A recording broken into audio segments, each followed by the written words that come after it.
yourself, you're fingering so many different things, right? You're working on so many different things. And, there's been I bet you've gotten a ton of positive support from other Blacks and everything. But like, what I also want to hear from you, and I want everyone else to hear, is let's talk about the negative side. What kind of negative feedback are you getting? What are you having to kind of fight through and continue to like have that courage to use this platform? Like, I want to hear about some of these stories where you're having to like actually get the negative feedback and how you're responding to that.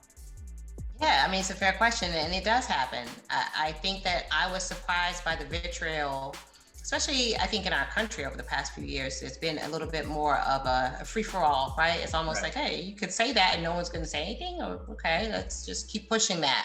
So that narrative, I think, in terms of the internet and people just being able to feel free to say whatever they want, that's kind of like the genie's out of the bottle with that. And we see a lot more of that. And I think that's just the nature of the internet. But I think I was surprised by, I thought, like, speaking out about like Black Girl Magic or empowering Black people, or hey, these are the things that Black people have to struggle with. I'm like, there's something controversial about that. I mean, to a certain extent, sometimes it's kind of like, oh, people don't want to hear that all the time, so it's going to just be kind of like annoying. But and that's what people say, that's annoying. People just, it's too serious. You don't want to make people feel, uncomfortable. So that was something that I thought would happen. But I think what shocked me the most was by posting a lot of things on Twitter or on LinkedIn, how many people would argue with me, right? I would post about something about maybe the origins of man, like Africa's a cradle civilization, and there would be people getting on my post like, that's not true. Like, don't argue with me, argue with the archaeologists. I mean, I'm just sorry. I'm afraid that I showed my husband the picture, and it was like the original man that was on every continent. Each man,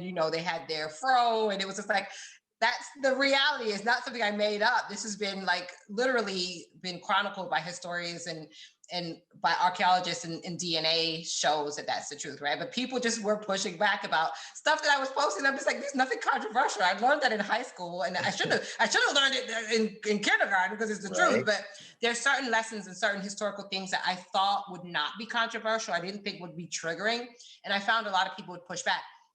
When I wrote about the racial injustice, the situation I told you about when I was arrested, when I was at University of Florida, and I posted about that, and then it went viral. The CNN post, the CNN op-ed piece that they published actually went pretty viral. It had about 2 million hits on their website, more than 2 million hits. And it was actually a little bit scary for me, to be honest with you, because I got like 100 emails. I literally kind of scanned down to figure out like how many emails. This is a lot. Clogged up my work email because people literally Googled me and found out where I worked, and then flooded my email, my inbox with.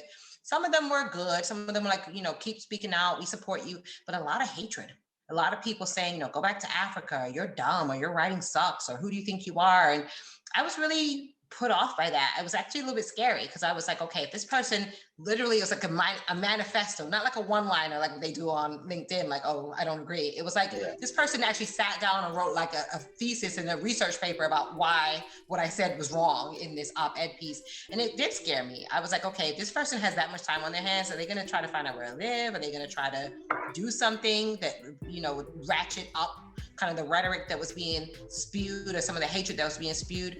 A lot of the messages were people knew I had a podcast, so they were sending messages in the podcast. And my co-hosts were like, like I said, Italian and Puerto Rican. So they were like, don't even read them. I mean, one of my co-hosts said, I want to read them just because I want to know how dumb people are. And when he read them, he was like, don't read them first. And he said, I'm disgusted by some of the stuff that I read in those comments that we got on our podcast website. So that was hurtful, I think, to a certain extent, but it also made me feel like, well, you know what?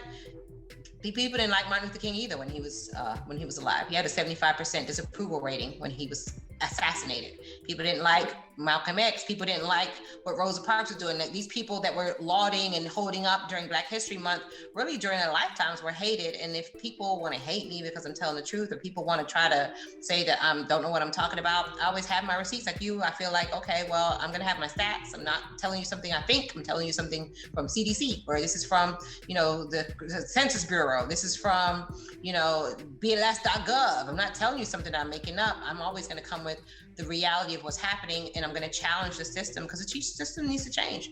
So yeah, I have gotten a lot of hatred, but actually, if anything, even though sometimes it does scare me, it pushes me forward even more, because I know that if I don't do it, then I can't move the needle. I can't move the needle by sitting back and just hoping that things are going to change, because that's never going to happen. So even if my voice can change one person, that's one more person that can fight the fight and make sure that things do get better, because they have to get better. We have to keep pushing forward.